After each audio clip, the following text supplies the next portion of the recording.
Asia cup ക്രിക്കറ്റിൽ ഒരിക്കൽ കൂടി ഇന്ത്യ ചാമ്പ്യൻസ്. ഈ ഒരിക്കൽ കൂടി എന്നുള്ളത് പലതവണ പറയാനുള്ള കാരണം പലതവണയാണ് നമ്മൾ പാകിസ്ഥാനെ ഈ ടൂർണമെൻറ്റ് തോൽപ്പിച്ചിട്ടുള്ളത്. ആദ്യ പാകിസ്ഥാനെതിരെയുള്ള 2 മാച്ചും ശരിക്കൊരു ഈസി വാക്ക് ഓവറായിരുന്നു. പക്ഷേ ഫൈനലിൽ അതൊരു നല്ല കളി തന്നെ. നമ്മൾ വിയർത്ത് തന്നെയാണ് ജയിച്ചിട്ടുള്ളത്. പാകിസ്ഥാന് ഫസ്റ്റ് ബാറ്റ് ചെയ്തൊരു 146 എടുത്തപ്പോൾ വിചാരിച്ചു ഈസി അല്ലേ എന്ന്. പക്ഷേ നമ്മളുടെ ബാറ്റിങ്ങിൽ വന്ന് അഭിഷേക്, ശുഭ്മാൻ, സൂര്യ, സ്കൈ 3 പേരും പട്ടപ്പട്ടെ എന്നങ്ങ് വീണപ്പം ഒന്ന് ഞെട്ടി. പക്ഷേ ഈ മത്സരത്തിൽ ഇന്ത്യയുടെ തിലക് വർമ്മ സാർ അവിടെ ഒരു തിലകക്കുറി പോലെ അങ്ങ് നിന്നു. ആദ്യം സഞ്ജു ഒന്ന് നല്ലൊരു സപ്പോർട്ട് കൊടുത്തു. പിന്നെ ശിവം ദുബൈയുടെ വക ഗംഭീര ബാക്കപ്പ്. എടുത്തു പറയേണ്ട ഒരാൾ റിങ്കു ആണ് കേട്ടോ.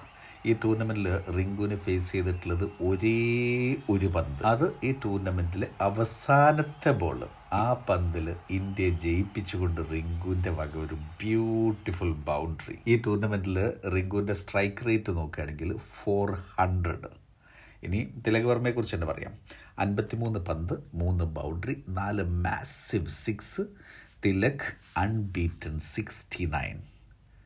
അവസാന ഓവർ വരുമ്പം 6 പന്തിൽ ഇന്ത്യക്ക് ജയിക്കാൻ വേണ്ടത് 10 റൺസാണ്. ഫസ്റ്റ് ബോളിൽ 2 റൺസ്. ഇനിയും തിലകെടുത്തു. ഇനി 5 പന്തിൽ 8 റൺസ് കൂടി വേണം. രണ്ടാമത്തെ പന്തിലാണ് ഈ ടൂർണമെൻറ്റിലെ ഏറ്റവും ബ്യൂട്ടിഫുൾ 6 വന്നത്. അതും നമ്മളെ യുദ്ധവിമാനം പറത്തുന്ന ഹാരിസ് റൌഫിൻ്റെ ബോളിലാണെന്ന് കൂടി നോക്കണേ. ഇനി 4 പന്ത് കൂടി ബാക്കിയുണ്ട്. 2 റണ്ണ് വേണം. അടുത്ത പന്തിലൊരു സിംഗിൾ എടുത്ത് റിങ്കുവിലേക്ക് സ്ട്രൈക്ക് മാറുന്നു. ഇന്ത്യയുടെ one of the most reliable finisher Rinku സിംഗിൻ്റെ ബൗണ്ടറിയിലൂടെ ജയം, മാച്ച്, കപ്പ്, ചാമ്പ്യൻഷിപ്പ് എല്ലാം ഇന്ത്യക്ക്. ഏഷ്യ കപ്പ് കിരീടം നേടുന്നത് ഇന്ത്യയെ സംബന്ധിച്ചത് 9ാം തവണയാണ്. പെഹൽഗാം ഭീകരാക്രമണത്തിൻ്റെയും ഓപ്പറേഷൻ സിന്ദൂറിൻ്റെയും ഒക്കെ ബാക്ക്ഡ്രോപ്പിൽ നടന്ന മത്സരം കൂടിയതിനാൽ കളി ഗ്രൗണ്ടിൽ മാത്രമായിരുന്നില്ലല്ലോ.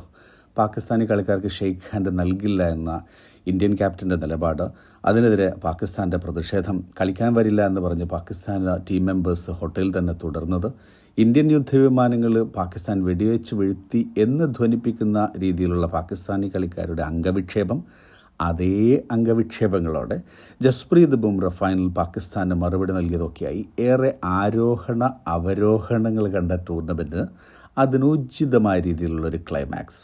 പക്ഷേ ചോദ്യം ബാക്കി, ജയിച്ചത് രാഷ്ട്രീയമോ വൈരമോ അതോ ക്രിക്കറ്റോ? എന്താ നിങ്ങളുടെ അഭിപ്രായം?